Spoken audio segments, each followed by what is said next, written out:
UP panchayat में एक बार फिर आपका स्वागत है। भारतीय लोक कथाओं में अनेकों ऐसे उदाहरण हैं जब राजाओं ने संन्यास लेकर वानप्रस्थ अपना लिया, लेकिन राजनीति के इतिहास में अगर आप देखें तो एक ऐसा व्यक्ति जिसने संन्यास लेने के बाद अपने सियासी सफर की इस तरह से शुरुआत की, उत्तर प्रदेश के मुख्यमंत्री बने और उनका सबसे बड़ा इम्तिहान अब सामने है। हमारे साथ हैं उत्तर प्रदेश के मुख्यमंत्री योगी आदित्यनाथ। तालियों के साथ उनका स्वागत कीजिए। योगी जी, पहले के वक्त में साधु संत योगी राजा को आशीर्वाद देते थे सत्या का राज सिंहासन पर बैठने का, लेकिन आपने ये रवायत पलट दी। तो आप योगी जी हैं या राजयोगी? मैं योगी भी हूं और कर्मयोगी भी हूं। कर्मयोगी का सबसे बड़ा इम्तिहान शुरू होने वाला है, और वो इम्तिहान आप कैसे आश्वस्त हैं कि आप यूपी के गिने चुने नेताओं में शामिल होंगे जो मुख्यमंत्री 5 साल रहे और फिर दोबारा सत्ता में आ पाए? मैं धन्यवाद दूंगा कि आपने स्वीकार किया कि भाजपा दोबारा सरकार में आ रही है। मैंने पूछा।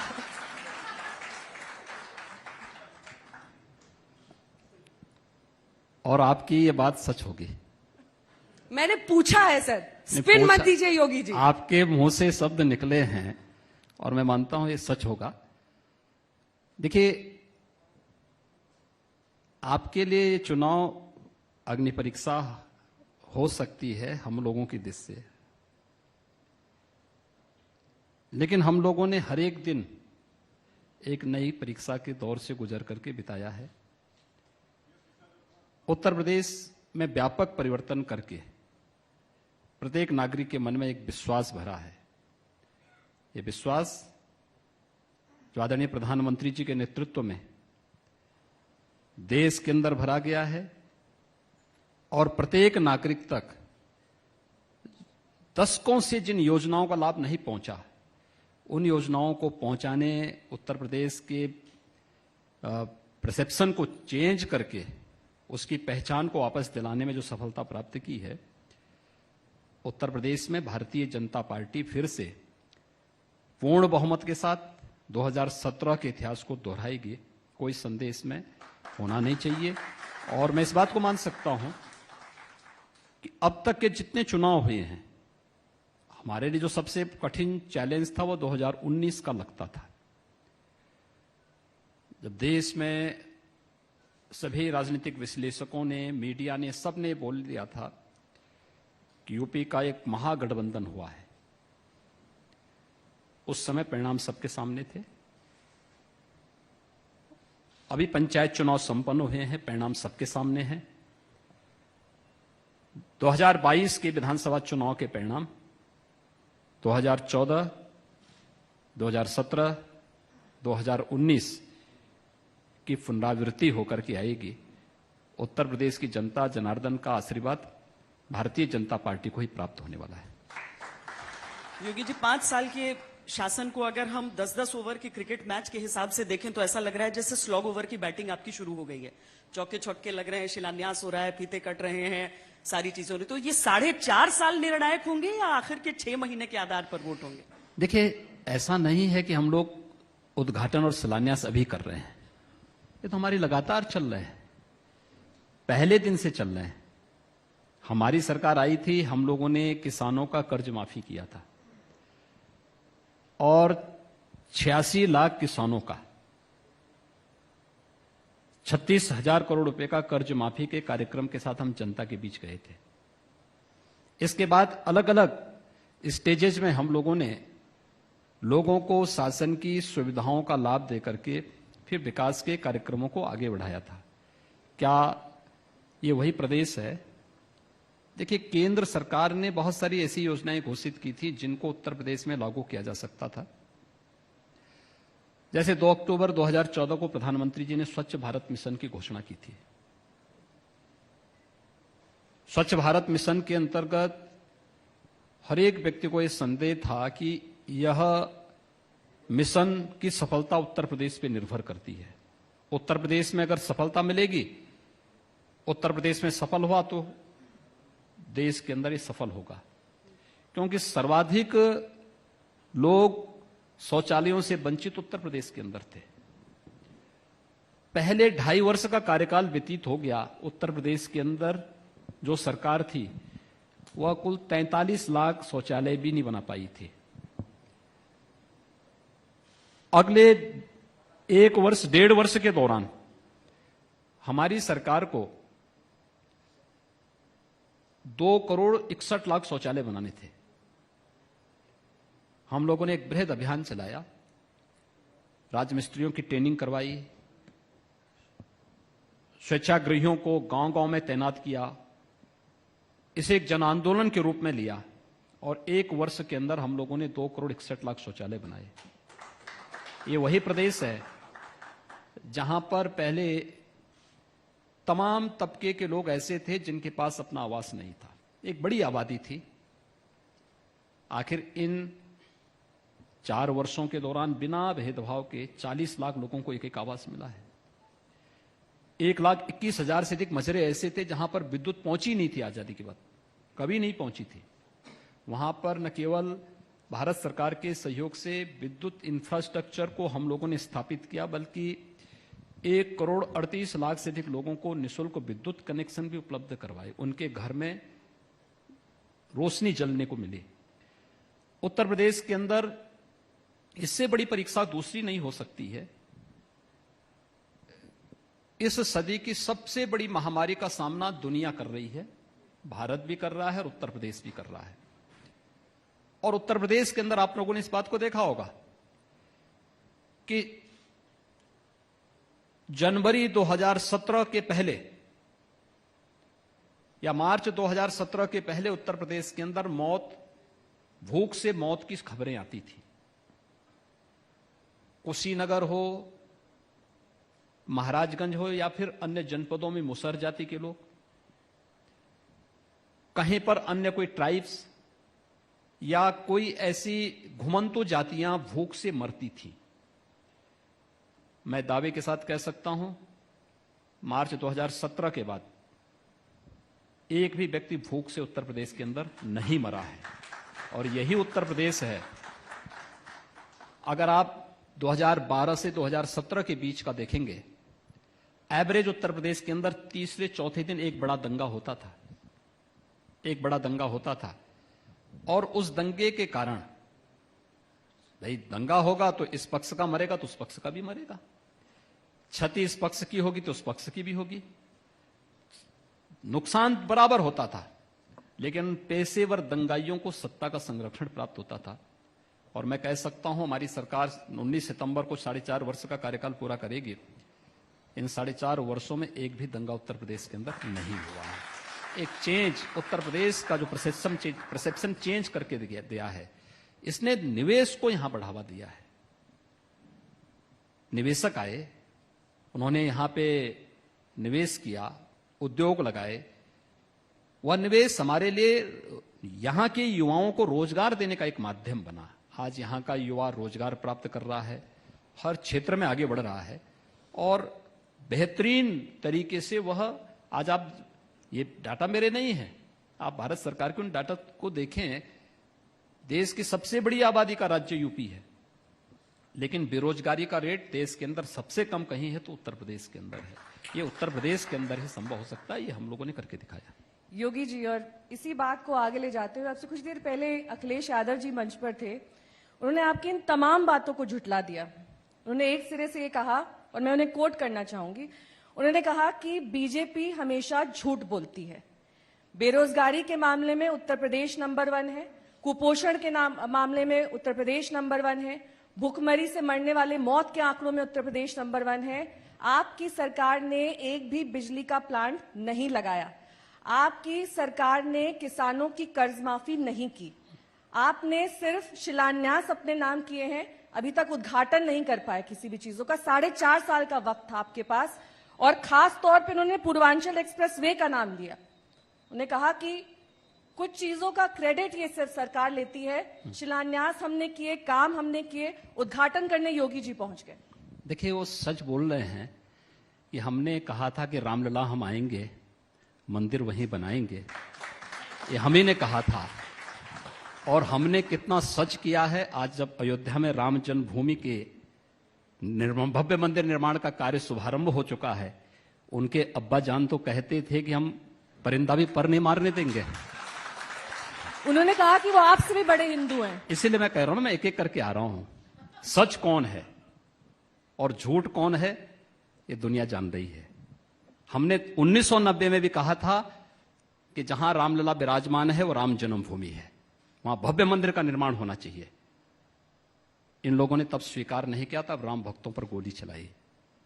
हमने तब भी जो बात कही थी, हम आज भी उस पर अडिग थे। आज अयोध्या में भव्य राम मंदिर का निर्माण का कार्य प्रारंभ हो चुका है। अगले 3 वर्ष के अंदर आप देखेंगे भव्य राम मंदिर दुनिया के सामने आएगा। एक दूसरा, किसानों का कर्ज माफ हुआ है या नहीं हुआ है, यह हर व्यक्ति जानता है।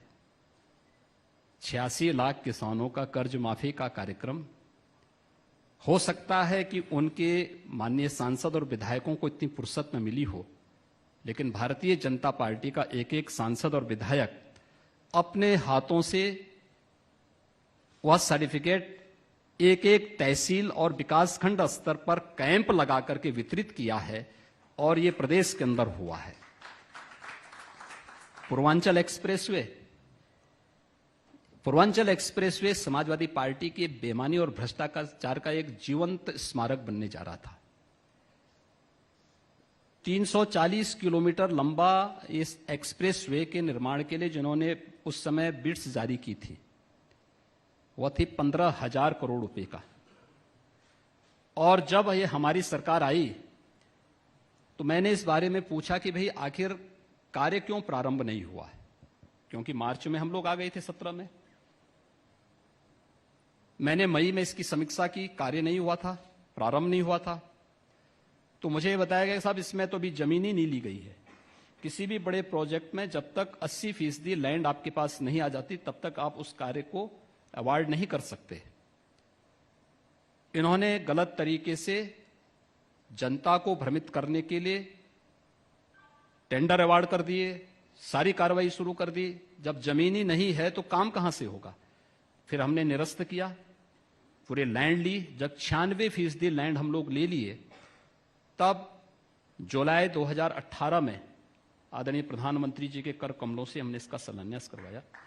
आज हमने पूर्वांचल एक्सप्रेसवे के कार्य को हम इस महीने के अंत तक कंप्लीट कर लेंगे। बुंदेलखंड एक्सप्रेसवे, अब ये बोल सकते हैं कि हमने भी सपना देखा था कि उन्होंने कहा कि रिकॉर्ड टाइम में हमने यमुना एक्सप्रेसवे बनाया, लेकिन योगी जी के कार्यकाल में जो आउटर रिंग रोड का काम होना था वो हो नहीं पाया। यमुना एक्सप्रेसवे वो नहीं बनाए थे, वो उनकी बुआ जी बनाई थी। लेकिन यमुना एक्सप्रेसवे, आगरा लखनऊ एक्सप्रेसवे का वो अधूरा उद्घाटन कर दिए थे। हमारी सरकार ने आने के बाद पैसा खर्च किया और अभी भी उसका बाकी भुगतान हमारी सरकार कर रही है। ये कह रहे हैं कि आप तीसरा एक्सप्रेसवे भी बना रहे हैं, वह है पूर्वांचल एक्सप्रेसवे से गोरखपुर लिंक एक्सप्रेसवे। चौथा भी हम बना रहे हैं, गंगा एक्सप्रेसवे। इसमें भी कुछ बोल सकते हैं कि हमने भी एक सपना देखा था कि ये होना चाहिए, लेकिन इंप्लीमेंट करने की ताकत नहीं थी। हम में ताकत थी, हमने उसको इंप्लीमेंट भी कर लिया है। 90% से अधिक लैंड हम ले चुके हैं और गंगा एक्सप्रेसवे का भी हम बहुत शीघ्र शिलान्यास करने जा रहे हैं। ये भी हम करने जा रहे हैं। इसके अलावा मार्च 2017 के पहले उत्तर प्रदेश का एक भी सिटी मेट्रो से नहीं जुड़ा था। ये भी मैं आपको बता दूं, आज हमारी 4 सिटी मेट्रो से जुड़ी हैं। 2 को हम नवंबर 21 तक कानपुर और आगरा में भी मेट्रो का संचालन कर लेंगे। हमारा कार्य युद्ध स्तर पर चल रहा है। हम इस कार्यक्रम को भी तेजी के साथ आगे बढ़ाने का कार्य कर रहे हैं। देश का पहला वाटरवे हल्दिया वाराणसी के बीच में हम चालू कर चुके हैं और कोरोना के दौरान हम लोगों ने तमाम प्रकार की अपने प्रदेश के किसानों के द्वारा उत्पादित सब्जियों को और फलों का हम लोगों ने यहां से एक्सपोर्ट भी किया है और भी अन्य कार्यों में हम उसका उपयोग कर रहे हैं। ये सभी कार्य उत्तर प्रदेश के अंदर हुए हैं। प्रदेश के अंदर अन्य तमाम मुद्दों पर देखिए, सपना देखना तो अच्छी बात है, उन्होंने 400 का सपना देखा है सर। अच्छी बात है। तो मेरी भाई, सहयोगी ने मुझसे सवाल भी किया। मुझे देख करके आश्चर्य हो रहा है कि उन्होंने 500 क्यों नहीं कह दिया। सीटें ही 403 है। ओह, मैं वही कह रहा हूं ना कि योगी जी- 500 कैसे नहीं कह दिए, क्योंकि जब बोलना ही है तो कुछ भी बोल सकते हैं। और आपकी नियत पर सवाल उठाया, उन्होंने कहा कि वो जो भी मैनिफेस्टो लाते हैं वो दरअसल मनीफेस्टो होता है, ऐसी योजनाओं की शुरुआत की जाती है जिसमें सरकार पैसा बना सके। देखिए, पूर्वांचल एक्सप्रेस वे 15,000 करोड़ रुपए में लोग बना रहे थे, हम लोग उसी को 11,000 करोड़ रुपए में बना रहे हैं। ये 4,000 करोड़ रुपए कहां जा रहा था? ये पूछा जाना चाहिए, 4,000 करोड़ रुपए कहां जा रहा था ये? और ये 2016 के बजाय हम 2018 में बना रहे, 2 वर्ष के बाद हमारा कार्य प्रारंभ हुआ था। ये चीजें दिखाती हैं कि इन लोगों ने उत्तर प्रदेश की जनता के साथ कितना बड़ा धोखा किया था। उत्तर प्रदेश के नौजवानों के सामने पहचान का एक संकट खड़ा हो गया था। और तो और मैं अखिलेश जी से पूछना चाहता हूं, उनका संसदीय क्षेत्र आजमगढ़ है और आजमगढ़ की जनता बेचारी धोखे में पड़ गई। अगर एक अच्छे भोजपुरी कलाकार निरहुआ को वहां पर चुनाव जिताई होती तो आजमगढ़ विकास के पथ पर आगे बढ़ा होता। आप मुझे बताइए, आजमगढ़ की जनता ने अपने सांसद का शकल पहले और दूसरे कोरोना कालखंड में कभी देखा? नहीं देखा होगा। आपने देखा होगा। यानी यह समय है जब संकट के समय अगर नेता अपने जनता के बीच में नहीं है तो फिर नेता कैसे? ये सब सेल्फ क्वारंटीन में थे, निकलने की फुर्सत नहीं थी। कल हमारी सरकार का अन्न वितरण का एक बृहद अभियान था, तो वो भी दिखाने के लिए कि हम भी हैं, तो अपनी एक BMW साइकिल लेकर के निकल पड़े थे कुछ देर कर पिकनिक के लिए। तो ये पिकनिक मना करके आप प्रदेश की जनता को भ्रमित नहीं कर पाएंगे। प्रदेश की जनता आपके सभी कारनामों को जानती है। सपना देखना बुरा नहीं है, वो आपका अधिकार है, लेकिन आप जो है उत्तर प्रदेश की जनता आपको समय आने पे ये भी सर, आप लोगों ने प्रथा बड़ी अच्छी शुरू कर दी है। अभी भी आप कांग्रेस से, समाजवादी पार्टी से ही सवाल पूछते रहिए। नहीं, मैं सत्ता किसी से आपका प्रश्न है नहीं सर। पूछ रहा हूं। पिछले प्रश्न में एक बड़ा मुद्दा छूट गया, आपको याद है या मैं याद दिला दूं? बेरोजगारी। बेरोजगारी के सवाल पर रामलला हम आएंगे मंदिर वहीं बनाएंगे जवाब नहीं हो सकता है योगी जी। ये कहा जाता है कि जितना जमीन पर काम हो नहीं हो, आप लोगों के दिमाग पर सही काम कर लेते हैं। मुस्कुरा मुस्कुरा कर योगी जी आज मंच से लोगों को कन्विंस कर देंगे कि मैं ही सर्वश्रेष्ठ। अब सवाल ये है मैंने कि ये बड़े नहीं कहा मैं सारे सर्वश्रेष्ठ हूं। बड़े सारे फ्रंट खुले हुए हैं सर, कोविड से लेकर किसान, बहुत सारे, और आप कह रहे हैं 300+। कैसे होगा? 300+ वैसे होगा जैसे आपके मुंह से निकला है।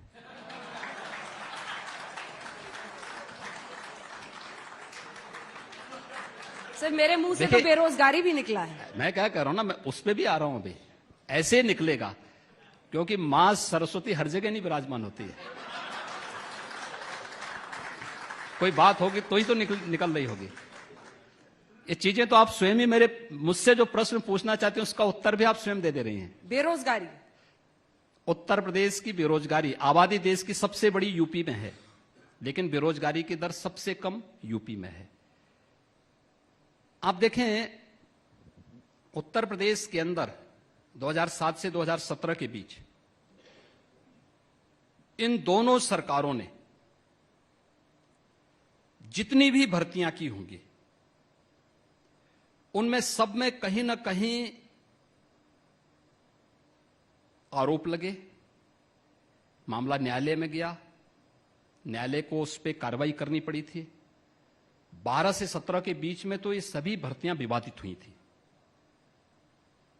हम लोगों ने पिछले 4.25 वर्ष के दौरान उत्तर प्रदेश के 4.5 लाख नौजवानों को सरकारी नौकरी दी है और एक एक विभाग का बाकायदा आपको मिल जाएगा कि कैसे हमने 1.5 लाख शिक्षकों की नियुक्ति की है। लगभग 1.5 लाख के आसपास पुलिस में भर्तियां की हैं, जिसमें 30,000 तो केवल महिला आरक्षी भर्ती हुई हैं। अन्य तमाम विभागों की 4.5 लाख की संख्या है और किसी भी भर्ती पर कोई उंगली नहीं उठा सकता। 1,61,00,000 से अधिक नौजवानों को हम लोगों ने विभिन्न जो प्रदेश के अंदर निवेश हुए हैं, यहां पर उन्हें नौकरी और रोजगार उपलब्ध करवाया है। स्वतः रोजगार के साथ पीएम स्टार्टअप योजना में, पीएम स्टैंड अप योजना में, ओडीओपी की योजना में, विश्वकर्मा श्रम सम्मान की योजना में 60 लाख ऐसे यूथ को विभिन्न योजनाओं के माध्यम से स्वतः रोजगार के साथ हम लोगों ने प्रदेश के अंदर जोड़ने में अब तक सफलता प्राप्त की है। और मैं इस बात को दावे के साथ कह सकता हूं, अभी आपने देखा होगा, देखिए इससे बड़ी कसौटी दूसरी नहीं हो सकती। संकट के समय और किसी आपदा के समय आप इस बात को देख सकते हैं। पहली लहर जब कोरोना की आई थी, उससे पहले लॉकडाउन हुआ था। 40 लाख प्रवासी कामगार और श्रमिक उत्तर प्रदेश में आए थे। उत्तर प्रदेश पहला स्टेट था जिसने एक एक व्यक्ति की स्किल मैपिंग कराई थी। उनके ट्रेनिंग के कार्यक्रम को, हमारे पास आज भी डाटा है, कितने हमारे पास ड्राइवर हैं, कितने इसमें रसोइयां हैं, कितने इसमें कंप्यूटर ऑपरेटर हैं, कितने इसमें किस किस उससे जुड़े में, अलग अलग उसको हम लोगों ने अलग अलग कर लिया था। और फिर अलग अलग उद्योगों के साथ, अलग अलग संस्थाओं के साथ उनको जोड़ने की कार्रवाई प्रारंभ हुई। जहां पर जिनके पास स्किल था लेकिन उनके पास साधन नहीं थे, हमने उनको टूल किट उपलब्ध करवाए, उनको हर प्रकार के संसाधन उपलब्ध कराए। सेकेंड वेव से पहले जब फिर से ये आशंका थी कि बड़ी संख्या में लोग आएंगे, मैं उनको तब भी कहता था, पूरी टीम को मैं कहता था कि देखो यूपी का कोई व्यक्ति बाहर गया नहीं, केवल 10% लोग गए होंगे। वे लोग गए हैं जिनका वहां पर कुछ पहले से है, वे लोग गए होंगे, वही लोग आएंगे। वो बहुत चिंता का विषय नहीं, जो यहां हैं इनकी चिंता आप करिए। और आज के डाटा तो इस बात को बताते हैं, ये हमारे नहीं है, ये भारत सरकार की संस्थाओं के, कि यूपी के अंदर बेरोजगारी का रेट किसी भी अन्य राज्य की तुलना में सबसे कम है। और ये उत्तर प्रदेश के अंदर हम लोगों ने करके दिखाए हैं। आगे भी हम लोग इस दिशा में प्रयत्नशील है कि युवाओं के उन्नयन के लिए, उनके बेहतर भविष्य के लिए किस प्रकार का माहौल चाहिए। और आज तो यूपी का नौजवान जहां जाएगा लोग उसको बुला बुला करके अपने यहां जॉब देंगे। हम लोग तो इस बात को कह सकते हैं, आज यूपी के बारे में कोई डरता नहीं। नहीं तो एक समय ऐसा था जब निरहुआ आदि लोग जब मुंबई गए होंगे तो इनको अपनी पहचान छुपानी होगी, इन्होंने बताया नहीं होगा कि आजमगढ़ से है। नहीं, पर भारत सरकार के आंकड़े भी तो आप ही के आंकड़े हैं ना। नहीं, देखिए भारत सरकार की अपनी एजेंसी है, हमारी स्टेट की एजेंसी नहीं होती। पर सवाल उठाने वाले तो यही सवाल उठा लेते हैं कि वो आंकड़े देखिए वो आंकड़े एक प्रक्रिया के तहत वहां जाते हैं, स्टेट गवर्नमेंट के माध्यम से नहीं जाते हैं। उनके अपने डाटा होते हैं, उनकी अपनी प्रक्रिया होती है और उस प्रक्रिया के तहत सारी चीजें सामने आती हैं। योगी जी, बेरोजगारी आपने कहा है कि डील किया जा रहा है, उसे सबसे अच्छे से यूपी ने किया, हाईवेज आपका, सब कुछ आपका। फिर क्यों चुनावों की आहट आते ही जनसंख्या नियंत्रण का मुद्दा उठता है, धर्मांतरण का कानून आता है, लव जिहाद का आता है? लेकिन ये चुनाव के समय कहां, चुनाव की अभी आहट ही नहीं है। यूपी की आहट तो बहुत पहले से आ जाती है। नहीं, मैं यही कह रहा हूं ना, ये तो हमारी प्रक्रिया के हिस्से हैं। 5 साल यही करते ये पहली बार नहीं हुआ है। देखिए पहली बार थोड़े हुआ है। मैं ये जानना चाहता हूं कि आखिर ये चीज हम पहली बार तो किए नहीं है। आप इस बात को स्वीकार कर रहे होंगे कि धर्मांतरण या लव जिहाद से जुड़े हुए जो मुद्दे हैं हमारे, देखिए छल छद्म और धोखे से कोई किसी के साथ किसी प्रकार का वो ना करे, लेकिन उसके परिणाम सामने आ रहे हैं। एक एक करके मामले खुलते जा रहे हैं और अभी कितने बड़े गैंग को हम लोगों ने पर्दाफाश किया, हमारी एजेंसियों ने पर्दाफाश किया है, जिसमें एक साथ आपने देखा होगा कि 25 राज्यों में उनके जाल फैले हुए हैं। और टारगेट किसको उन्होंने किया था? मूक बधिर बच्चों को। उन बच्चों के माध्यम से उन लोगों ने कैसे अपने नेटवर्क को फैलाना प्रारंभ किया। उन बच्चों को पहले टारगेट किया, फिर उनके परिवार को टारगेट करने का प्रयास, फिर उन बच्चों का इस्तेमाल कैसे करते। सारा चीजें क्या थी, व्हाट्सएप के माध्यम से कोड वर्ड में सारे मैसेजेज होते थे और फिर उनका इस्तेमाल कहीं सुसाइड स्क्वाड के रूप में जाकर के एक उस दस्ते के रूप में उनका दुरुपयोग करने का था। हमारी एजेंसियों ने किया। अगर मैं धर्मांतरण पर रोक लगाने संबंधी उस प्रकार का कानून प्रदेश के अंदर नहीं बनाया होता तो अब तक तो हमारी इस कार्रवाई को लोग बोले होते कि देखिए साहब, ये तो जो है हम लोग एक किसी वर्ग विशेष को परेशान करने के लिए कर रहे हैं। लेकिन इसके पीछे जो हमें आशंका थी, वो आशंकाएं एक एक करके सच साबित हो रही हैं। और उन सभी चीजों पर सरकार की कार्रवाई, सरकार की दूरदर्शितापूर्ण कार्रवाई का हिस्सा बनता जा रहा है कि हमने जो निर्णय लिया था वो सच था, देश के हित में, प्रदेश के हित में, 24 करोड़ नागरिकों की सुरक्षा के हित में आवश्यक था, हमने उठाया है। और मुझे प्रसन्नता है कि जो कदम हमने 1 वर्ष पहले उठाया था, 1.5 वर्ष पहले उठाया था, आज उसके बेहतर परिणाम हमारी एजेंसियां सामने दे रही हैं। योगी जी, क्योंकि जाति जनगणना का जिक्र हुआ, सब इस मुद्दे को लेकर अपनी अपनी राजनीति चमका रहे हैं। अब नीतीश जी भी मांग कर बैठे हैं कि जाति जनगणना, उन्होंने इसके लिए समर्थन दिया है। कहीं ना कहीं इसको लेकर एक नया विवाद, एक नए तरीके की हवा उत्तर प्रदेश की राजनीति में। देखिए, ये उत्तर प्रदेश की राजनीति का इससे कोई लेना देना नहीं है। भारत सरकार की यहां जो जनगणना का एक अपना एक अलग ही प्रोग्राम उनका चलता है और लगभग हर 10 वर्ष के बाद ये जनगणना की प्रक्रिया प्रारंभ होती है। उसकी अपनी एक सुनिश्चित प्रक्रिया है। उस प्रक्रिया के तहत यह कार्यक्रम अपना भारत सरकार के संरक्षण में, उनके मार्गदर्शन में चलता होगा, चलेगा। उसमें राज्यों से सुझाव मांगे जाएंगे तो राज्य देगा, अन्यथा पहले से उस तय प्रक्रिया, उस तय प्रक्रिया के तहत ये चीजें आगे बढ़ेंगी। जो बड़ी बड़ी चुनौतियां हैं उस पर अब जरा आ जाते हैं। और कोविड पर हालांकि आपने पहले जिक्र किया और आपके कई मंत्री भी दिन भर आए हैं, सब पीठ थपथपा रहे हैं, ऑस्ट्रेलिया की भी प्रशंसा की बात कर रहे हैं। लेकिन एक तस्वीर थी जिसने पूरे देश को, विश्व को विचलित किया, और वो थी गंगा की लहरों पर लाशों का दिखना। फिर खबर आई कि सरकारी टीम ने उनको रेत में वहां पर कवर अप ऑपरेशंस का आरोप लगा आपकी सरकार पर। आपकी नींद उड़ी? देखिए, कोविड से या नॉन कोविड से होने वाली हर मौत दुखद है। मौत हमेशा दुखद होती है। जब हम कोविड की बात करते हैं तो हमें इस बात को मानना पड़ेगा कि यह इस सदी की सबसे बड़ी महामारी है।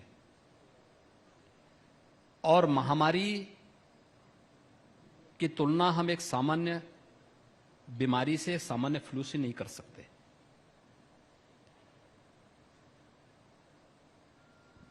इस देश का सौभाग्य है कि प्रधानमंत्री मोदी जी का नेतृत्व और मार्गदर्शन पूरे देश को प्राप्त हुआ और पूरे देश ने जिस मजबूती के साथ कोरोना के खिलाफ लड़ाई लड़ी है, मुझे लगता है कि चंद संस्थाएं न स्वीकार करें, लेकिन दुनिया इसको स्वीकार कर रही है। गंगा के तटवर्ती क्षेत्रों में जो चीजें आई थी, देखने को मिली थी, ये पहली बार तो है नहीं। आप लोग मीडिया से जुड़े हैं। 2012 और 2014 के बीच चित्रों को अगर एक बार आप देखेंगे तो उस समय भी यही दृश्य थे।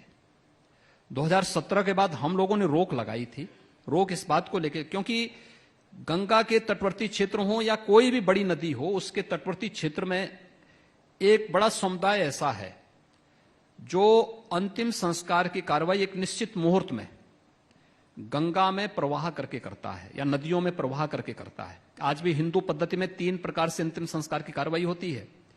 एक अग्नि संस्कार के माध्यम से, एक भू समाधि के माध्यम से और तीसरा जल प्रवाह के माध्यम से। ये तीनों प्रकार की पद्धतियां प्रचलित हैं। कोविड के दौरान कोरोना से भी मौत हुई है, नॉन कोरोना से भी मौत हुई है। दोनों प्रकार की मौतें हुई हैं। आप इसको भी नजरअंदाज नहीं कर सकते। तीसरा, ये कह देना कि ये पहली बार हो रहा है, गंगा में प्रवाहित कर दिया या फलानी नदी में प्रवाहित कर दिया है, मुझे लगता है कि वास्तविकता को झुठलाने जैसा है। और ये पहली बार नहीं हुआ है। मैं आपसे फिर इस बात का आग्रह करूंगा कि 2014 के और आप ही के इस लोकप्रिय चैनल में इस पर काफी मामला चला था 2014 में जो प्रकरण आए थे, 2012 में भी जो आए थे, उस पुरानी रिपोर्टिंग को एक बार आप देखेंगे और इससे तुलना कर लेंगे तो मुझे लगता है आपका जवाब मिल जाएगा। नहीं, विपक्ष का आरोप है कि कोविड के अनअकाउंटेड डेथ्स थे और आपकी सरकार ने रेत में से कवर करके कवर अप किया। हम क्यों इस पर करेंगे? आपका जवाब? हम क्यों कवर अप करेंगे? और हमें इसकी जरूरत ही क्या है? और क्यों हम तथ्यों को छुपाएंगे? इसकी कोई आवश्यकता ही नहीं है। देखिए, जिसकी दुखद मौत हुई है वो दुखद है, जो मरा है मरा है, उसको छुपाने की कोई आवश्यकता नहीं। हमारी सरकार ने तो जो कार्य किया वो सबके सामने है। जब कोरोना का पहला मामला उत्तर प्रदेश में आया था मार्च प्रथम सप्ताह में, तब उत्तर प्रदेश में टेस्टिंग फैसिलिटी 0 थी, एक भी कोविड टेस्ट नहीं होते थे। और जब दूसरी लहर आई थी तब हम 4 लाख टेस्ट प्रतिदिन कर रहे थे। यह क्या हमारी उपलब्धि नहीं? जिस समय आगरा के वे व्यापारी जो इटली से आए थे और वे कोरोना की चपेट में आए थे, कोरोना का संक्रमण उनके साथ वहीं से आया था, उनको एडमिट करने की बात हुई थी तो हमारे पास एक भी आइसोलेशन के बेड्स नहीं थे, हमारी टीम प्रशिक्षित नहीं थी। हमें उन्हें सुरक्षित अपने एएलएस के माध्यम से सफदरजंग दिल्ली भेजना पड़ा था। आज मैं कह सकता हूं हमारे पास 2 लाख बेड्स मौजूद हैं कोविड उपचार के लिए। ये उत्तर प्रदेश के अंदर ही हम लोगों ने किया और एक एक टेस्ट कोविड पोर्टल से जुड़ा हुआ है। कब एडमिट हुआ, कब डिस्चार्ज हुआ, या अगर दुर्भाग्य से दुखद मौत हुई है कब हुई है, उस पोर्टल पे चढ़ता है। कोई उसको नजरअंदाज नहीं कर सकता, कोई गुंजाइश उसमें नहीं है।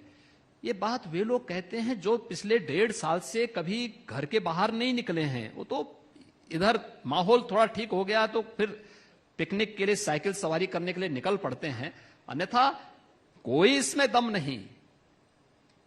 हमने जो कुछ किया है पूरी ईमानदारी के साथ किया, पूरी प्रतिबद्धता के साथ किया और अपनी नैतिक जवाबदेही के साथ जनता के प्रति, जनता जनार्दन के प्रति जो हमारे दायित्व थे उस दायित्व को निर्वहन करने के लिए हम योगी लोगों ने जी, क्या किया। कोविड को 2 हिस्सों में बांटकर आप देख सकते हैं? पहली लहर के समय आपने कहा, और वो सारी चीजें सबने देखी थी, आप ऐसे मुख्यमंत्री थे जो सड़क पर उतरते थे, लेकिन दूसरी लहर जब आई है तब जो कहा गया था कि ऑक्सीजन प्लांट्स राज्य सरकारों को भी लगा लेने चाहिए, वो अधिकतर राज्यों में नहीं नजर आया था।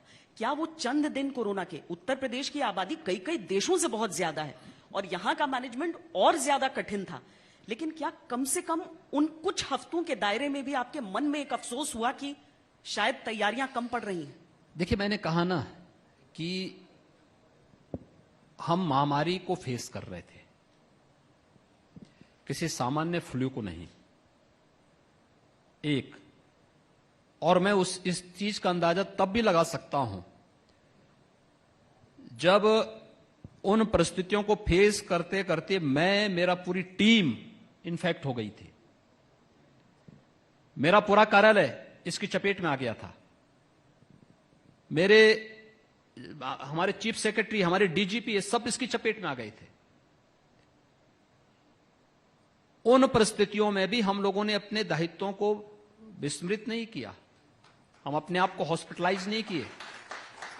तब भी, उस दौरान भी मैं भी और मेरी पूरी टीम वर्चुअली जनता से जुड़ी रही और हम लोगों ने एक एक चीज की मैं तब भी समीक्षा लेता था।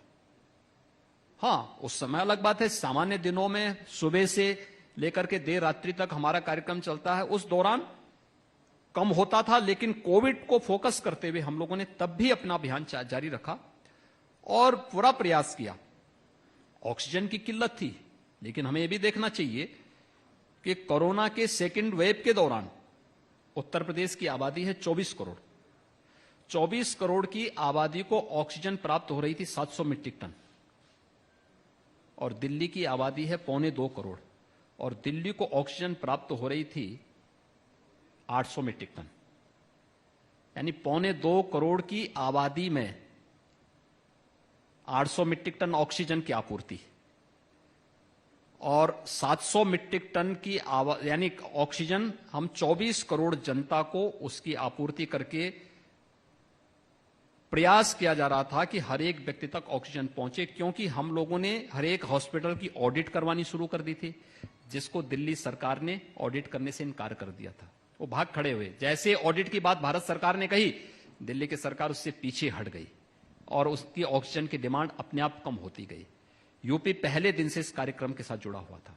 हम लोगों ने पहले दिन से अपनी ऑक्सीजन की ऑडिट कराई और उन लोगों के खिलाफ भी हम लोगों ने कार्रवाई की जो इसके नाम पर उस समय ब्लैकमेलिंग कर रहे थे। मुझे मालूम है यहां लखनऊ में भी कुछ हॉस्पिटल थे। एक हॉस्पिटल ने जारी किया कि साहब हमारे पास केवल 2 घंटे की ऑक्सीजन बाकी है। मैं स्वयं कोरोना पॉजिटिव था, लेकिन मैंने जैसे देखा, मैंने तत्काल जिला प्रशासन से कहा, मैंने कहा भी देखो वहां पे ऑक्सीजन की कमी हो गई, ऑक्सीजन भेजो, वहां पे कहीं व्यवस्था करो। टीम गई, उन्होंने कहा साहब हमने ऑक्सीजन इनको कल दिया था, पेशेंट कितने हैं ये सही बता नहीं रहे। हमने यहां के जिला प्रशासन, मैंने कहा पीपी किट पहन करके अंदर जाओ।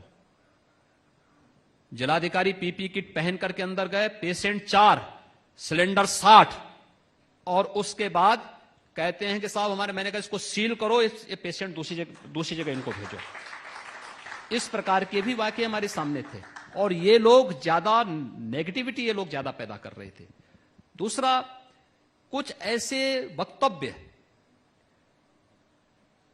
कि इस कारण से जो है कोरोना फैल रहा है और फलाने को जो है इसमें हत्या के मामले में वांछित करो, बड़े ऐसे यानी हल्के वक्तव्य जो आ रहे थे, नेगेटिव वक्तव्य आ रहे थे, नकारात्मक जो वक्तव्य आ रहे थे, स्थिति को उसने ज्यादा पैनिक की। जिस व्यक्ति को ऑक्सीजन की आवश्यकता नहीं थी वह भी हॉस्पिटल की तरफ दौड़ रहा था। जो बेचारा जरूरतमंद था, ऑक्सीजन की आपूर्ति सेकेंड वेव में ज्यादा आवश्यकता पड़ी, ज्यादा लोग इन्फेक्ट हो रहे थे, और इसीलिए हम लोगों ने उस दौरान उत्तर प्रदेश ने जो मॉडल खड़ा किया, जिसको WHO ने भी स्वीकारा, वह था कि निगरानी समितियों के माध्यम से मेडिसिन किट हर एक लक्षण युक्त व्यक्ति तक पहुंचा देना। और हमारा ये मॉडल सफल रहा, आज भी सफल है। जिसकी आप जो बता रहे थे कि यहां पे लोग पीठ थपथपा रहे थे, पीठ थपथपा नहीं रहे थे। यूपी के उस मॉडल को ऑस्ट्रेलिया ने भी आपने खुद ही खुले कहा दिल सर से कि ऑक्सीजन कम मिला आपको दिल्ली के अनुपात कम में। नहीं किया। पर मोदी जी थे तो आपने बोला ही नहीं कुछ। नहीं, मैं क्या कह रहा हूं, मैं उसी पे आ रहा हूं जिसको सबने सराहा है और हम लोग आभारी हैं प्रधानमंत्री जी के। पहली बार हुआ जब देश के अंदर ऑक्सीजन की आपूर्ति एयरफोर्स के विमानों के माध्यम से, ऑक्सीजन स्पेशल एक्सप्रेस के माध्यम से हुई, एक जिसने उस संकट के समय में एक संबल का काम हमारे साथ किया। दूसरा काम, ऑक्सीजन प्लांट लगाने की कार्रवाई। उत्तर प्रदेश में वर्तमान में 552 ऑक्सीजन प्लांट लग रहे हैं, जिनमें से हम लोग लगभग 300 के आसपास अब तक अलग अलग हॉस्पिटल में स्थापित कर चुके हैं और शेष अलग अलग प्रक्रिया के तहत ये स्थापित हो रहे हैं। और हम लोग इसमें पीएम केयर से सर्वाधिक हमें मिले हैं, कुछ राज्य सरकार अपने स्तर से लगा रही है, और शेष ऑक्सीजन प्लांट CSR से हमें अलग अलग संस्थाओं के द्वारा भी दिए गए हैं। ये सभी हम लोग ऑक्सीजन आत्मनिर्भरता की तरफ उत्तर प्रदेश तेजी के साथ आगे बढ़ रहा है।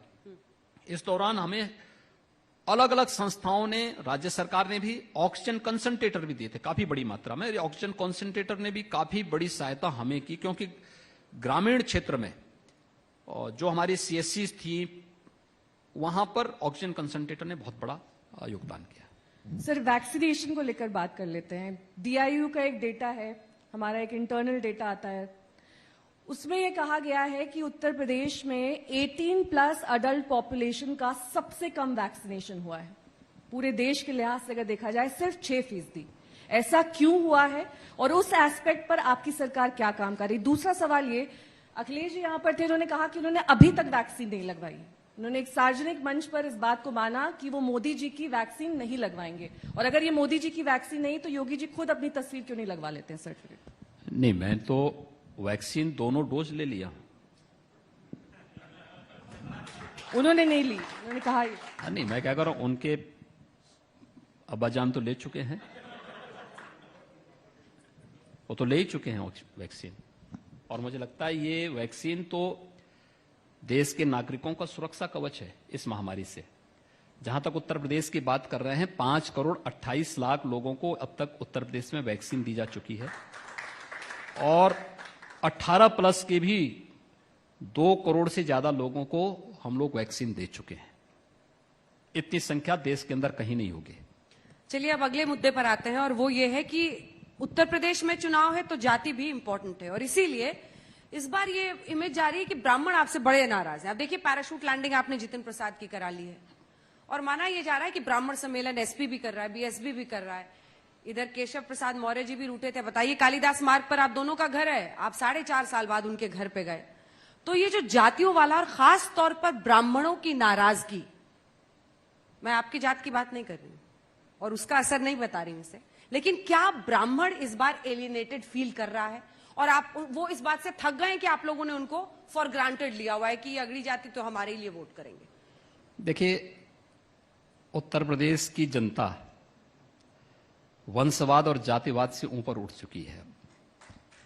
अच्छा, और दूर की बात थी 1990 के दशक की उस त्रासदी को उत्तर प्रदेश की जनता भूली नहीं है, जिस वंशवाद और जातिवाद की राजनीति ने उसके सामने पहचान का संकट दे दिया था। और ये पहचान का संकट हमारे युवाओं के सामने और आज का जो प्रौढ़ है उसके सामने सर्वाधिक आया था। वह उससे ऊपर उठ चुका है। ये वे लोग हैं जनता के द्वारा ठुकराए गए लोग हैं। कैबिनेट एक्सपेंशन में मैं आपको यूपी के मंत्रियों का नाम गिनाऊं सर, और देश के प्रधानमंत्री ने देश की संसद में कहा कि अगर विपक्ष संसद नहीं चलने दे रहा है और मंत्रियों का स्वागत नहीं कर रहा है तो वो ओबीसीज और दलित का अपमान कर रहे हैं।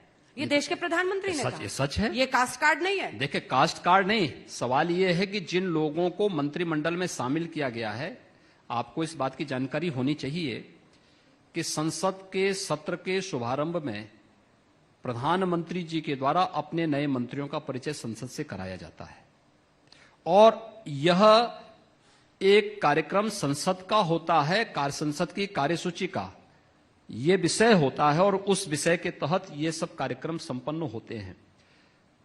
हम आभारी हैं प्रधानमंत्री जी के कि उन तबकों को प्रतिनिधित्व मंत्रिमंडल में मिला है जिन तबकों को कभी भी अवसर नहीं मिल पाया था देश के अंदर सत्ता प्रतिष्ठान के महत्वपूर्ण पदों पर जाने का। और अगर उनको प्राप्त हुआ है तो हम उनके बारे में क्या कहेंगे? ये नहीं कहेंगे कि भाई फलाने इन लोगों का हम परिचय कराने जा रहे थे लेकिन इन्होंने परिचय नहीं होने दिया है।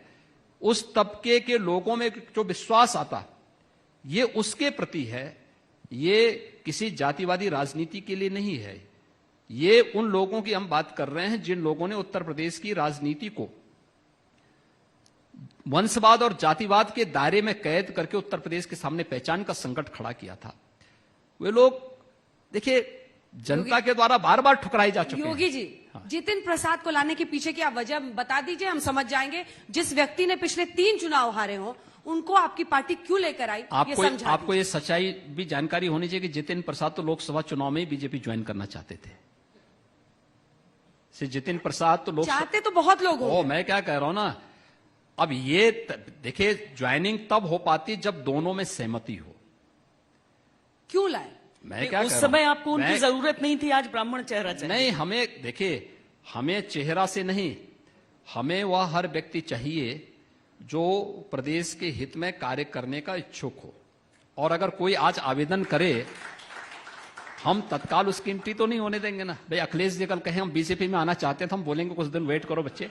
अरे आप फौरन ले लीजिएगा, बहुत सारे लोग हैं, यादव आ जाएंगे उनके साथ। कोई आवश्यकता नहीं, उनसे बड़े हो सकता शिवपाल जी हों। चचा भतीजा सब पे डेंट मार रहे हैं।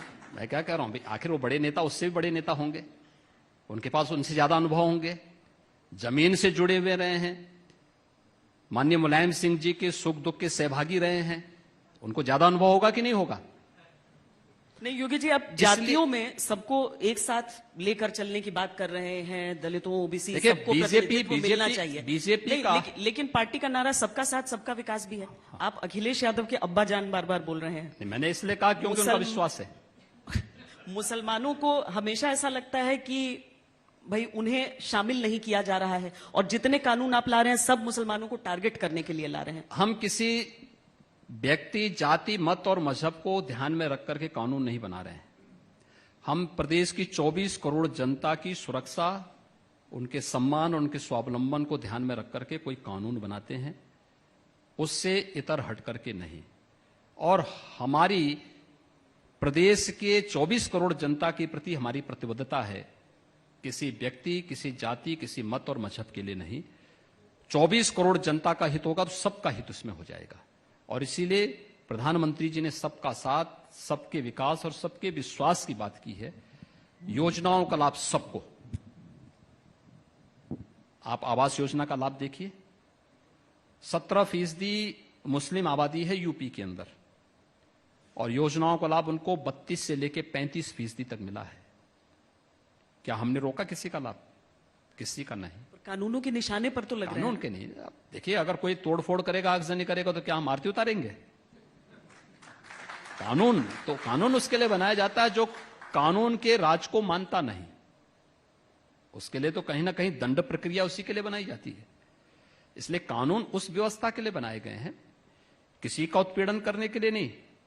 हर व्यक्ति को न्याय की कसौटी पर न्याय शब्द बोलने से नहीं, जमीनी धरातल पर वो दिखाई भी दे। और इसलिए आज मुझे कोरोना कालखंड में तमाम मुस्लिम धर्मगुरुओं के साथ संवाद करने का अवसर प्राप्त हुआ है, और मैं इस बात को कहता हूं और हर व्यक्ति स्वीकार करता है कि साहब दंगे नहीं हो रहे हैं तो हम भी सुरक्षित हैं, उनकी प्रॉपर्टी भी सुरक्षित है। अन्यथा होता क्या था, कोई ना प्रॉपर्टी सुरक्षित होती थी, ना बहन बेटियां सुरक्षित होती थी, कोई भी सुरक्षित नहीं था। आज हर व्यक्ति सुरक्षित है ना। तो आपका तरीका वही चलेगा, लॉ एंड ऑर्डर में, कानून में, गाड़ी यूं ही पलटेगी? देखिए, प्रदेश में 24 करोड़ जनता के सुरक्षा सम्मान के लिए कानून का राज कैसे स्थापित होगा, ये एजेंसियां तय करेंगी और उसके अनुसार ही उसको आगे बढ़ाएंगे भी। क्या निर्देश है आपका उनको? गाड़ी पलटती जाए? देखिए, एक्सीडेंट हो सकता है, इसमें कौन दो रहा है? देखिए, इसमें कहीं कोई एक्सीडेंट किसी का भी हो सकता है। क्या बात कर रहे हैं? कैसे हम इस चीज को कहते हैं?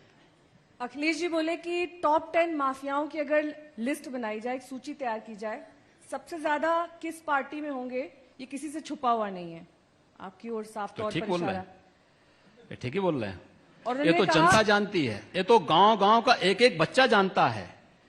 देखिए, बीजेपी का एक कार्यकर्ता जाएगा, जनप्रतिनिधि जाएगा, जनता उसको बड़े सम्मान की दृष्टि से देखता है, शरीफ है, ईमानदार है, और उससे मूल्यों आदर्शों की बात करेगी। लेकिन मैं एक बात बताऊं, क्या समाजवादी पार्टी के किसी जनप्रतिनिधि या किसी नेता के साथ एक कॉमन मैन का व्यवहार यही रहेगा? कभी नहीं रहेगा। उसको मालूम है उसकी प्रवृत्ति क्या है। आप उम्मीद ही नहीं कर सकते हैं कि वह कहीं जाए और कहीं तोड़फोड़ और आगजनी न करे, कहीं लूटपाट न करे। ये उनकी प्रवृत्ति का हिस्सा है। इसलिए वो ठीक बोल रहे हैं। वो कह रहे बुलडोजर संस्कृति तो आपकी है। तो बुलडोजर संस्कृति इसलिए जिसने जबरन कब्जा किया है, तो वहां पे क्या हम मनोहार करेंगे? बुलडोजर वहां चल रहा है जहां चलना चाहिए, और जो उसका हकदार है वहां बुलडोजर भी चलाया गया है, चलाया जा रहा है। एक सवाल सर, छोटा सा। राजभर जी आपसे बहुत नाराज चल रहे हैं। आप इतना सभ्य तरीके से, सौम्य तरीके से मुस्कुरा मुस्कुरा कर बातें करते हैं, उन्हें क्यों नहीं मना पा रहे? मैं तो मंत्रिमंडल में सबसे वही मुस्कुरा के बात करता हूं, ऐसे ही बात करता हूं, इससे अलग हट के बात करता ही नहीं हूं। अब हो सकता है मंत्रिमंडल में आने पे बहुत सारे लोगों के एजेंडे बदलने शुरू होते हैं, तो हमें भी थोड़ा बदल करके बात करनी पड़ती है। जी, कानून व्यवस्था पर ही अगला सवाल है। देखिए, सवालों की बौछार अब जल्दी जल्दी होगी क्योंकि वक्त खत्म हो रहा है। आपने विकास दुबे एनकाउंटर पे तो कहा कि एक्सीडेंट किसी का हो सकता है, लेकिन आपकी सरकार ने देश में बेटियों को बड़ा मायूस किया उन्नाव और हाथरस कांड से, और इसीलिए इन दोनों पर बड़े गंभीर सवाल के साथ मैं आपके सामने हूं। क्या उन्नाव में बीजेपी नेता ने को जिस तरह का सरकारी संरक्षण मिला, पीड़िता के पिता की मौत हुई और उसके बाद से एक्सीडेंट होता है पीड़िता के परिवार का, इस पर एक बहुत शक की नजर से लोग देखें कि योगी जी खुद कहते हैं कि महिलाओं की सुरक्षा उनकी प्राथमिकता है, फिर एक बीजेपी नेता को क्यों ऐसी सरकारी संरक्षण मिला? हाथरस में पुलिस बर्बरता की ऐसी मिसाल दिखी जिसने सबकी आंखों को नम कर दिया। रातों रात बेटी का जबरन अंतिम संस्कार करना और बाद में कहना कानून व्यवस्था के लिए यह किया गया। मां को अंतिम हक अदा करने का वक्त। देखिए, मुझे लगता है कि आप तोड़ मरोड़ करके प्रस्तुत कर रहे हैं दोनों मुद्दों पे।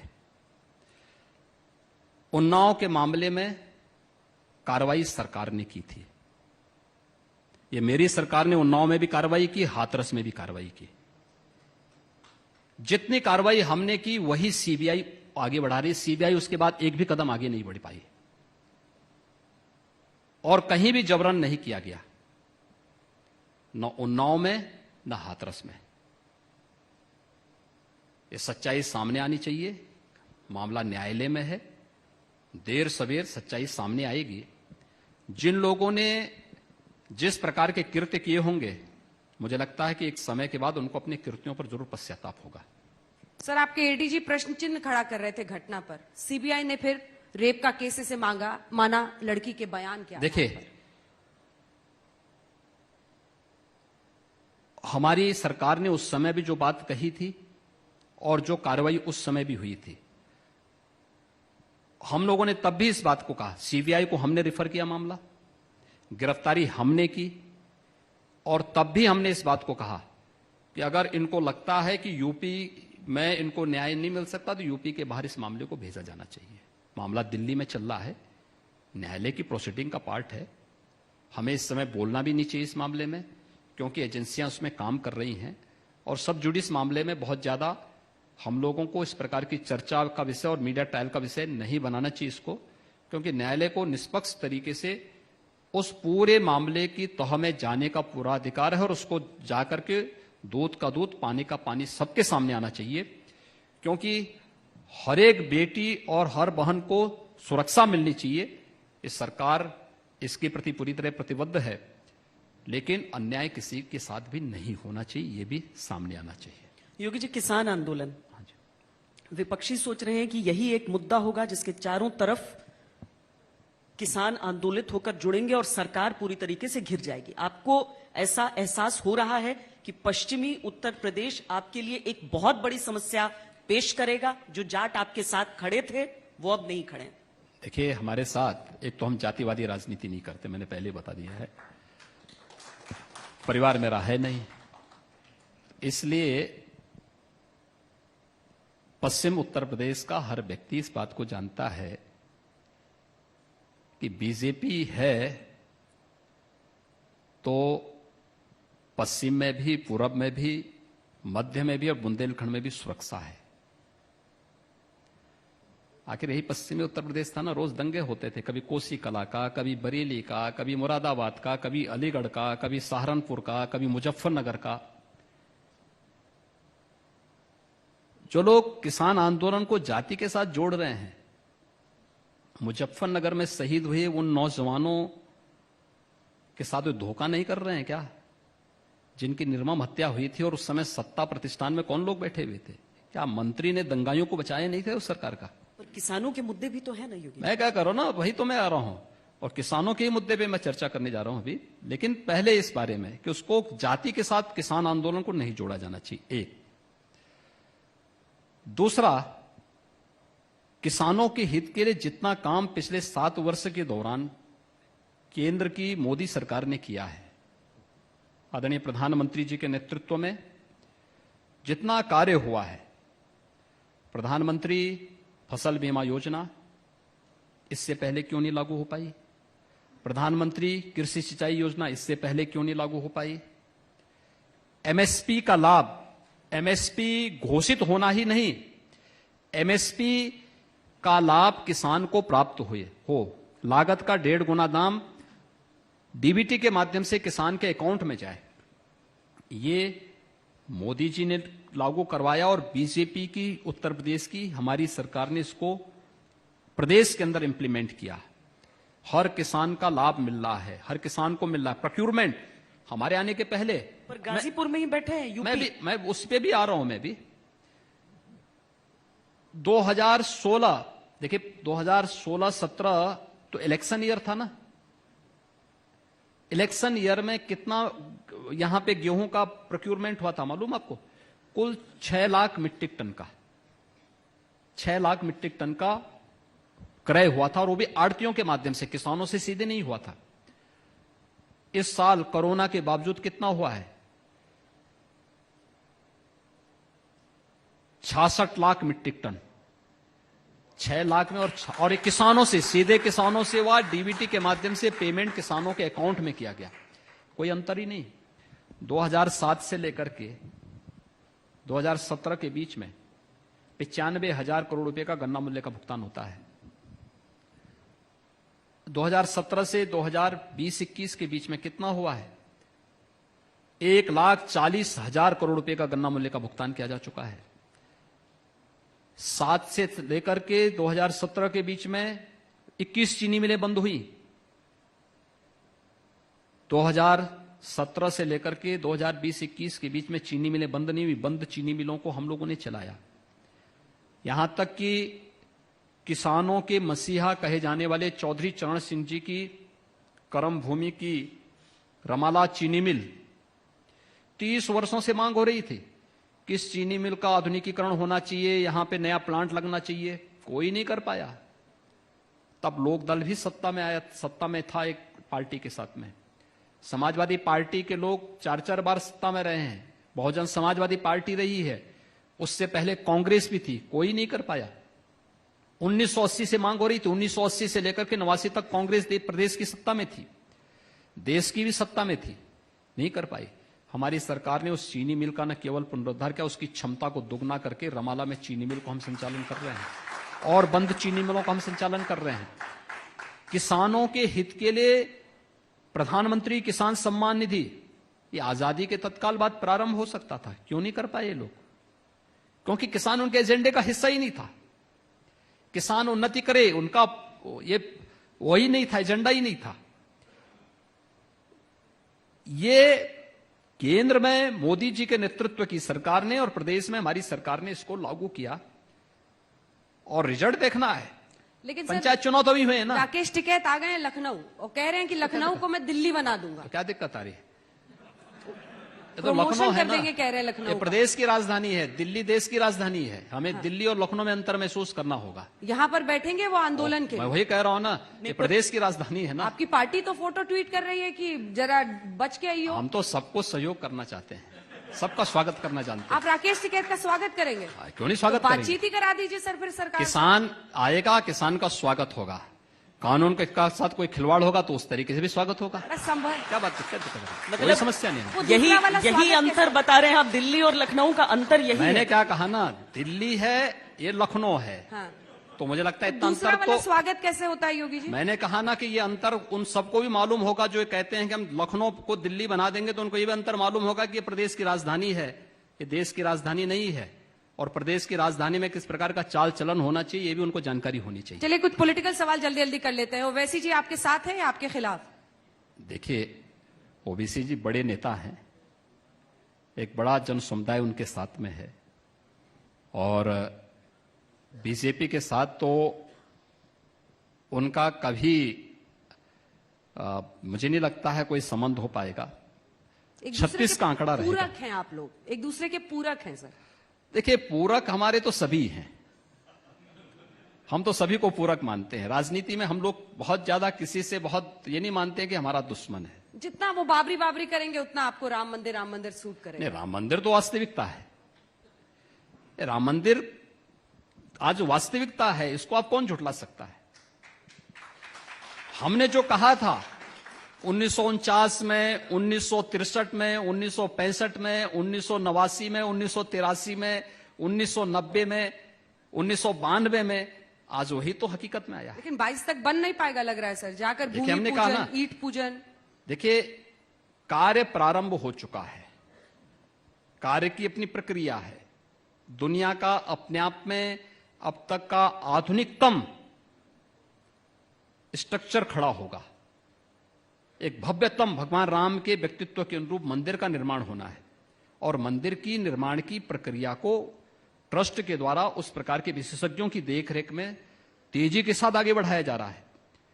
तो हमें 500 वर्षों तक इंतजार किया, 5 साल भी इंतजार नहीं कर सकते अब क्या? अच्छा, कैबिनेट एक्सपेंशन का इंतजार कितना है? देखिए, इसके लिए काफी इंतजार करना पड़ेगा अभी। योगी जी, अगर प्रियंका गांधी को आपके अगेंस्ट उतारा जाता है कांग्रेस पार्टी की तरफ से, योगी वर्सेस प्रियंका गांधी, मुख्य चुनौती कांग्रेस पार्टी की तौर पे आप देखते हैं या फिर सपा और बसपा ही अभी, क्योंकि अनाउंसमेंट तो हुआ नहीं है ऐसा? वो तो बहुत बड़ी नेता हैं, राष्ट्रीय नेता हैं, प्रदेश में काहे अपनी प्रतिभा को खपाना चाहती है। ये राहुल अगर गांधी- मगर वाला सवाल। आप लोग जो है इतने बड़े प्रतिभाशाली नेताओं का जो अंतर्राष्ट्रीय उसके हैं, ये वो यहाँ पर काफी एक्टिव रह चुकी हैं, पहले भी आ चुकी हैं। जितना उत्तर प्रदेश में आते हैं उससे ज्यादा इटली में गई होंगी संभवतः। सर उसका ट्रैक तो हमने रखा नहीं है। मीडिया को रखना चाहिए, अच्छा रहेगा। अंतर्राष्ट्रीय नेताओं को अंतर्राष्ट्रीय चुनाव लड़ने चाहिए, राष्ट्रीय स्तर के चुनाव लड़ने चाहिए। प्रदेश के चुनाव छोटे छोटे चुनाव होते हैं। एक छोटा सा सवाल मेरा योगी जी, क्योंकि आपने कहा कि बेरोजगारी दर सबसे कम है आपके प्रदेश में, और क्योंकि पलायन भी सबसे ज्यादा मजदूरों का हमने उत्तर प्रदेश में देखा, स्किल्ड लेबर और अनस्किल्ड लेबर अगर दो कैटेगरी में डिवाइड कर लें, एक मजदूर है जो ताला फैक्ट्री में काम करता है, किसी जूता फैक्ट्री में काम करता है, उसकी मिल बंद हो गई, उसकी फैक्ट्री बंद हो गई, उसको किस तरीके से आप प्लेस करेंगे, रोजगार दिलाएंगे, क्योंकि उसका स्किल ही वही है। देखिए, उत्तर प्रदेश पहला राज्य है जिसने कोरोना के दौरान भी अपने उद्योग बंद नहीं होने दिए। आपको इस सच्चाई को स्वीकार करना चाहिए कि कोरोना की सेकंड वेव के दौरान हमारे सभी उद्योग चले हैं, छोटे हों या बड़े हों। पहली वेव में बंद हुए थे, पहली वेव में कुछ दिनों के लिए हमने मुरादाबाद से लेकर तमाम। लॉकडाउन के दौरान 2 महीने के लिए बंद था, लेकिन सेकंड वेव में हमने एक भी दिन बंद नहीं होने दिया। हां, हर एक उद्योग में कोविड हेल्प डेस्क और हर एक उद्योग में हम लोगों ने कोविड केयर सेंटर बनाए थे और मास्क, सैनिटाइजर, टेस्टिंग की सुविधा वहां पर दी थी। कोई उद्योग बंद नहीं हुआ। एक दूसरा, उत्तर प्रदेश पहला राज्य है जिसने अपने यहां के हर एक लेबर को, वो रजिस्टर्ड हो अनरजिस्टर्ड हो, इन सबको सामाजिक सुरक्षा और स्वास्थ्य की सुरक्षा की गारंटी भी दी है। हमारे यहां जो बटाईदार है, खेत में काम करता है, उसको 5 लाख रुपए की हमने मुख्यमंत्री कृषक दुर्घटना बीमा योजना से आच्छादित किया है। हमारे यहां जितना भी रजिस्टर्ड और अनरजिस्टर्ड श्रमिक है, इन सबको 2 लाख रुपए की सामाजिक सुरक्षा की गारंटी राज्य सरकार ने दिया है। आयुष्मान भारत के अंतर्गत आदरणीय प्रधानमंत्री जी के अनुकंपा से जितने श्रमिक आयुष्मान भारत की सुविधा का लाभ प्राप्त कर रहे हैं, उनको तो हमने उसके साथ जोड़ा है।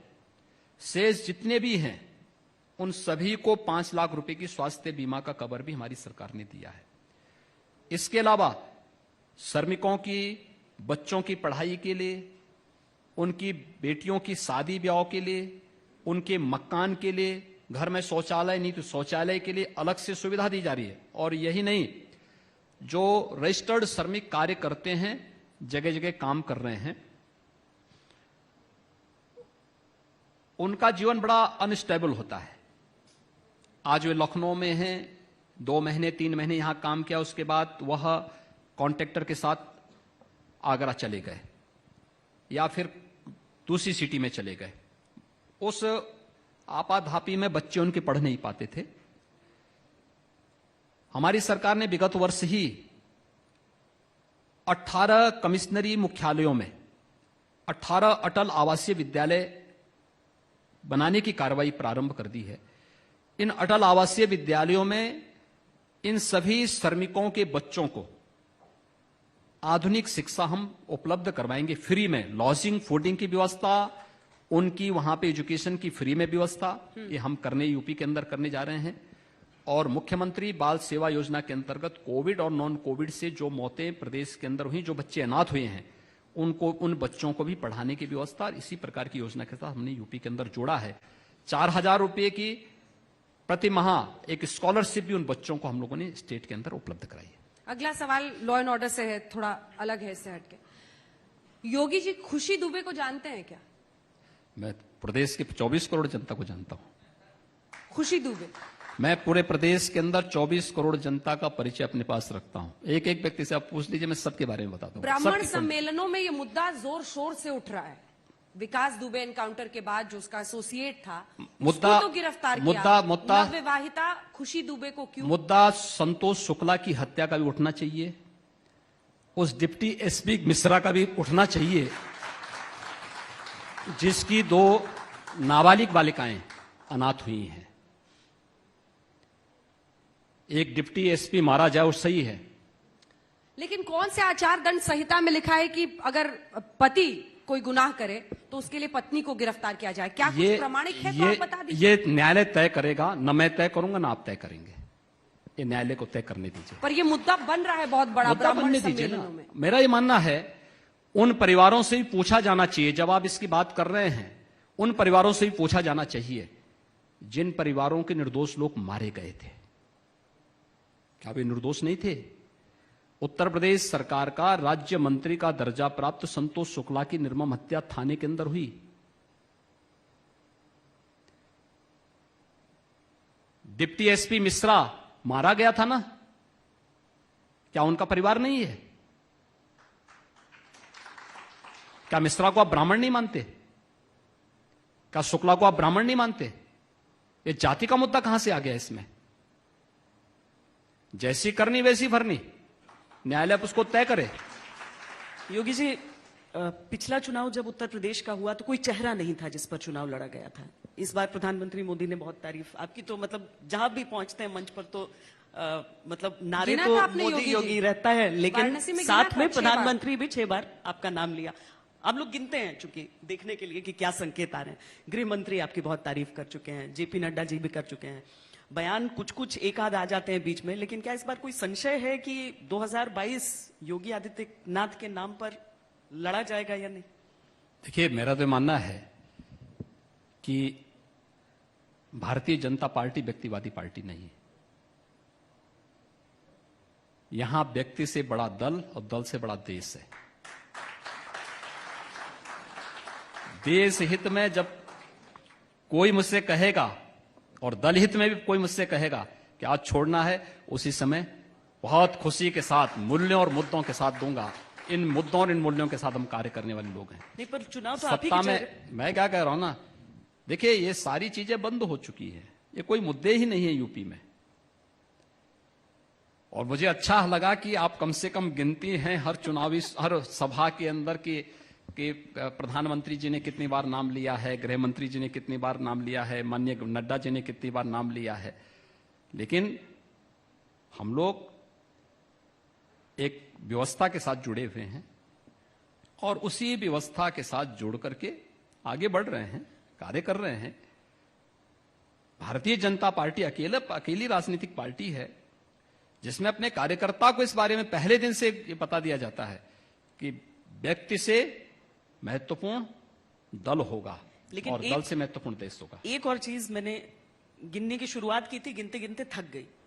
वो ये था कि लखनऊ या उत्तर प्रदेश में आपके पोस्टर तो हैं ही, दिल्ली में आपके पोस्टर्स बहुत सारे दिखे। लगा कि सीएम योगी कहीं 2022 के बाद पीएम योगी के तौर पर न दिखे। देखिए, मैं जहां हूं वहीं पर कार्य कर रहा हूं। एक मेरे पोस्टर, मुझे लगता है कि अगर आपने लखनऊ से अगर यहां पर किसी दूसरे साधन से आए हैं तो मैं नहीं कह सकता, लेकिन वैसे चले होंगे तो हर जगह लगे होंगे, बहुत सारे लगे होंगे। तो उसलिए उस पर कोई बहस का विषय नहीं होता। ये सरकार की योजनाओं को वहां पर पहुंचाने का एक माध्यम भी होता है। और दिल्ली में नहीं, ये तो मुंबई में भी लगे होंगे, मुंबई एयरपोर्ट पे भी लगे होंगे, कोलकाता एयरपोर्ट पे भी लगे होंगे। तो आप तो कल मुझसे कह देंगे, तब तो ममता दीदी को भी आप नाराज कर देंगे। ऑल इज वेल है या नहीं है सर? हैं? ऑल इज वेल है कि नहीं मामला? अब बीच में बड़ी खबरें आई, विपक्ष कहने लगा देखिए दिल्ली पहुंच रहे हैं योगी जी, फिर योगी जी तमाम नेताओं से मिल रहे हैं, पार्टी अध्यक्ष से मिल तो रहे हम हैं, हमेशा जाते फिर हैं। दिल्ली से लोग यहाँ पहुंचने देखिए, लगे। कोरोना के दौरान तो आरएसएस के लोगों के साथ दत्तात्रेय होसबोले से लेकर तमाम लोग। देखिए, ये All कोई is well है सर। ये कोई नई बात नहीं है। कोरोना के दौरान तो हमें 1 साल 6 महीने लग गए, अन्यथा हमारी समीक्षा और हम लोग लगातार मार्गदर्शन लेने के लिए महीने 2 महीने में दिल्ली जाते थे। मैं स्वयं भी जाता था। मुख्यमंत्री समिट होती थी, उसमें भी हम लोग जाते थे। कभी वह शासकीय स्तर पर होती थी, कभी पार्टी स्तर पर होती थी। आखिर लोक कल्याण संकल्प पत्र पार्टी ने तैयार किया था, उसको कितना इंप्लीमेंट किया है, इस पे चर्चा करने के लिए और उनकी समीक्षा के लिए भी हमें पार्टी के साथ बैठक करनी पड़ती है। कभी राष्ट्रीय नेतृत्व के साथ, कभी प्रदेश नेतृत्व के साथ, कभी भारत सरकार के साथ, अलग अलग स्टेजेस पे हमें करनी पड़ती है। तो उसमें कोई नया थोड़ा है। अब देखिए, जिनके पास कोई कार्य नहीं है, जो बेरोजगार हो चुके हैं, हमारी सरकार आने के कारण राजनीति से जो पीछे धक्का देकर के बाहर कर दिया गया तो कुछ तो बोलेंगे। धक-धक उनका ये अधिकार भी क्यों छीनना बड़े बड़े चाहते हैं? लोगों की तकदीरें दिल्ली में पलट जाती हैं। आपने देखा कितने बड़े बड़े कैबिनेट मंत्री थे, पल में मामला। देखिए, थोड़ा सा सरकार और संगठन का समन्वय यही है। आज सरकार में है, कल संगठन में काम करेंगे, और ये भाजपा में ही हो सकता है, कहीं और जगह नहीं हो सकता। योगी जी, एक सवाल सबके मन में आता है कि जब कोई बड़ा मौका होता है, उस मौके पर प्रधानमंत्री को पहुंचना होता है, कौन कौन उस फोटो अपॉर्चुनिटी में शामिल होगा, ये कौन तय करता है? उसमें योगी जी भी आएंगे, उसमें नड्डा जी भी आएंगे, उसमें कौन कौन सम्मिलित होगा, गणमान्य लोग, ये कौन तय करता है? नहीं, किस मुद्दे को लेकर के? ये शिलान्यास के मुद्दे को अगर ले लिया जाए, या फिर अगर देखिए, किसी बड़े प्रोजेक्ट को देखिए, लेकर, कोई भी बड़ा प्रोजेक्ट है, किस विभाग से संबंधित हो, विभाग अपना प्रस्तुतिकरण प्रस्तुत करता है। राज्य सरकार का है तो राज्य सरकार तय करती है, सेंट्रल गवर्नमेंट का है तो सेंट्रल गवर्नमेंट का विभाग, संबंधित विभाग तय करता है। एक मेरे पीछे एक तस्वीर चल रही है, इस तस्वीर की ओर आपको इंगित करना चाहूंगी। इसमें आप और प्रधानमंत्री जी दिखाई दे रहे हैं, लेकिन कई बार ये कहा जाता है कि योगी जी एक्शन से मिसिंग हो जाते हैं, फ्रंट प्ले पर मोदी जी आते हैं, मोदी जी खेलते हैं, और योगी जी चुपके से पीछे वाली सीट पे चले जाते हैं। देखिए, मोदी जी हमारे नेता हैं और नेतृत्व को हमेशा फ्रंट में रहना चाहिए, और मोदी जी अगर आते हैं तो हमारे लिए तो गौरव की बात है। आखिर देश के नेता भी हैं और पार्टी का मार्गदर्शन देते हुए पार्टी के भी नेता हैं, तो हमें हर प्रकार से प्रधानमंत्री के रूप में भी और एक योग्य मार्गदर्शक के रूप में भी प्रधानमंत्री जी का मार्गदर्शन प्राप्त होता है। हमारे लिए गौरव की बात है कि प्रधानमंत्री मोदी जी के नेतृत्व में हमें कार्य करने का अवसर प्राप्त होता है। समापन करते हैं। योगी जी, ये बताइए कि 2022 में सबसे बड़ी चुनौती कौन सा मुद्दा या कौन सा व्यक्ति, कौन सा दल आपके लिए पेश करने वाला है? देखिए, 2022 चुनाव है, हम लोग अपने मुद्दों के आधार पर जनता जनार्दन की अदालत में जाएंगे। ये जनता तय करना है। मुझे विश्वास है कि जो ट्रैक रिकॉर्ड है 2014 का, 17 का, 19 का, 2022 में वही दोहराया जाएगा, उसमें कोई संदेह होना ही नहीं चाहिए। एक आखिरी सवाल है सर। एक गुजरात मॉडल है, एक दीदी का बंगाल मॉडल है, यूपी मॉडल क्या है? यूपी मॉडल वही है जिसकी आपने इतनी वार्ता के दौरान चर्चा की है। आपने हर सवाल का जवाब दिया, हम तीनों ने बौछार की सवालों के, आपने हर सवाल का जवाब दिया। बहुत बहुत धन्यवाद आपका। बहुत बहुत धन्यवाद। मुझे तालियों के साथ एक बार तीनों देवियों से मिलने बहुत अच्छा लगा। बहुत बहुत धन्यवाद।